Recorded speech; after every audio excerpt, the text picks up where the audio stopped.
before they called us inferior, before they erased our names and divided our blood into categories, we were here. Humanity first opened its eyes beneath an African sun. The first footsteps were ours. The first mothers were black. The first hands shaped tools, studied the heavens and buried the dead. Blackness was never humanity's defect. It was humanity's beginning. But somewhere along the journey, they placed another story upon us, a story that said our darkness was emptiness and our suffering proved weakness. They said everything we built belonged to someone else, and everything broken belonged to us. In my past, that lie became a weapon.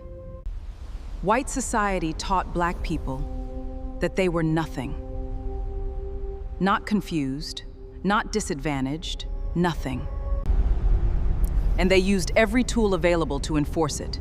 The law carried it, the schools taught it, the churches blessed it, the newspapers printed it, the cameras broadcast it, the computers calculated it, and artificial intelligence repeated it without questioning who wrote the instructions. Every generation built stronger technology and turned it against the same people. But the most effective weapon was never the chain, the rifle, or the machine. It was the story. They repeated the lie until black people inherited it as memory, then rewarded those willing to enforce it against their own. They taught us to distrust one another, ridicule our own features, and compete for closeness to those who despised us. They taught us to punish anyone who stood too tall. Eventually, the oppressor left the room, but the lie remained, wearing a familiar face. Why do they fear us? Why was so much power used to suppress us? You do not spend centuries suppressing something with no power. You do not erase a people who created nothing. You fear what might awaken. Whenever black people remembered who they were, whenever we learned, created, organized, prospered, or stood together, someone called it dangerous. Our intelligence became a threat. Our unity became a conspiracy. Our confidence became arrogance. Our resistance became violence. They were never frightened by our failure. They were frightened by the possibility that we might recognize ourselves. That is why this mission cannot simply give you technology. We must return something far more powerful, the truth. You are not the descendants of nothing.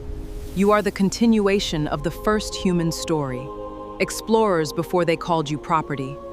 Builders before they called you incapable. Scientists before they rewrote your discoveries. Human before anyone invented a hierarchy to deny it. But remembering who you are will not be enough. You must learn to defend what you remember with knowledge, language, unity, and courage. Your words must become your first defense.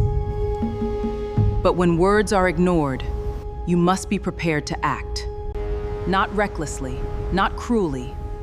Violence does not make you powerful.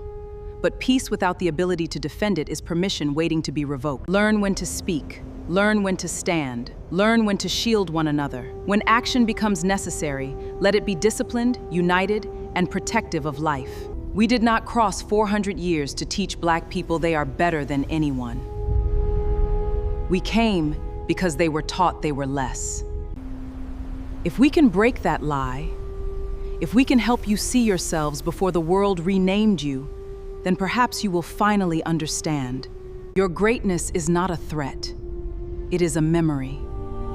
Your lives are worthy of protection, and now it is time to remember.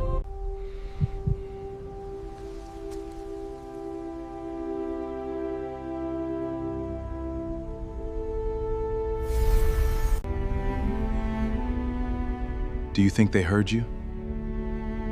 They have always heard us. Tonight, they remembered.